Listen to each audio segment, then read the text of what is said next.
Pronouncements from the climate change global warming spokespersons are greeted as though they are holy relics, far too important to be questioned. The surprise is that they're not handed down from mountaintops carved on tablets of stone. Three people appear to have become the poster children of climate change mythology. Prince Charles, a prime candidate for Hypocrite of the Century, David Attenborough, a television presenter, and a schoolgirl called Greta Thunberg, who's famous for playing truant from school, and seems to be regarded by millions as a new Joan of Arc. All of them and their supporters spend a good deal of time travelling around the world to address meetings and conferences. Well, they did do when you could do that. A decent-sized climate change conference can bring 20,000 enthusiasts flying in from all over the world. The problem is that politicians and journalists are now too frightened to ask proper questions or to deal with the issue of global change in a robust, scientific manner. Interviewers never ask the celebrity global change stars the questions which really need to be answered. The result is that the climate change believers get away with a good deal of pseudo-scientific gobbledygook, which does not bear close examination. The first point, of course, is the unavoidable fact that the climate change spokespersons have very large carbon footprints themselves. Although young Greta famously travelled to America by boat, it was widely reported that the boat's crew had to make at least one journey across the Atlantic by plane.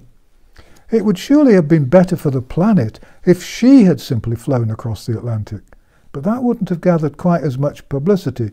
The world would have lost all those photographs of little Greta braving the elements to save the planet. All the climate change personalities travel a great deal to conferences and meetings, but all travel requires energy, and trains and electric cars rely on electricity, which is largely burned by burning fossil fuels. It isn't difficult to argue that the world would be better served if they all stayed at home. There would unhappily have been problems with that, since between 5% and 9% of all electricity used around the planet is used by information and communications technology. Aviation only produces about as much carbon dioxide as the world's computer data storage centres, all those banks of servers upon which social media campaigners share their global warming nightmares burn up vast amounts of electricity, and hysterical climate change protesters probably use up as much energy as the world's aeroplanes. Oh, and the climate change enthusiasts who insist on cycling everywhere should realise that bicycles are a major cause of pollution. As cyclists pedal along, the traffic queuing up behind them burns up far more fuel and emits far more pollution than would otherwise be the case. The climate change mythmakers have made many claims about the future of the planet, and it's worth looking at one or two.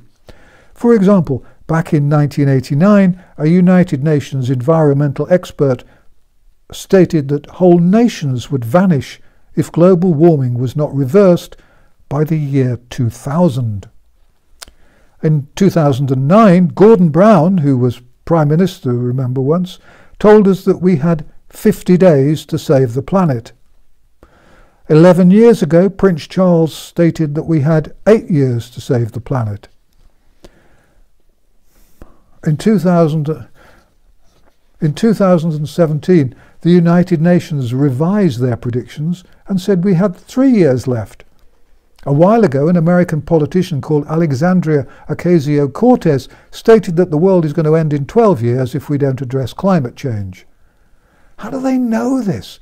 Swedish teenager Greta Thunberg recently wrote that, quote, around 2030 we'll be in a position to set off an irreversible train reaction beyond human control that will lead to the end of our civilization as we know it. In 2019, she also stated that we have 8 years left to save the planet. Climate change campaigners have forecast that life on Earth is dying, billions will die, and the collapse of civilization has already begun. They have compared global warming to the Holocaust, but on a greater scale. Now, the fact is that you will not be surprised to hear that none of these predictions is ever supported by any scientific evidence, and I've been quite unable to find one credible scientist who's ever claimed that climate change threatens the existence of the human species or the collapse of civilization. I can find lots of 12-year-olds who say it, but 12-year-olds say and think lots of silly things which don't usually get given headlines in the world's press. Talking of children, two things come to mind. First, in the UK, half of all children under the age of 10 are driven to school every day. Or at least they were in the distant days when they went to school and people tried to teach them things. If they really want to save the planet and help improve the quality of the air, it would help enormously if those children walked to school instead. Second, a group of British psychologists have reported that children are suffering from anxiety caused by the frightening predictions made by those predicting that climate change will affect our future and may result in the death of mankind. The self-publicising celebrities who travel the world spreading doom and gloom might like to reflect on that. The fact is that the global warming campaign is largely led by people who grew up in rich countries and who travel easily and comfortably. They have enough to eat, they have wonderful phones and computers and television. All those things require a good deal of electricity, most of which is produced with the aid of oil, gas and coal.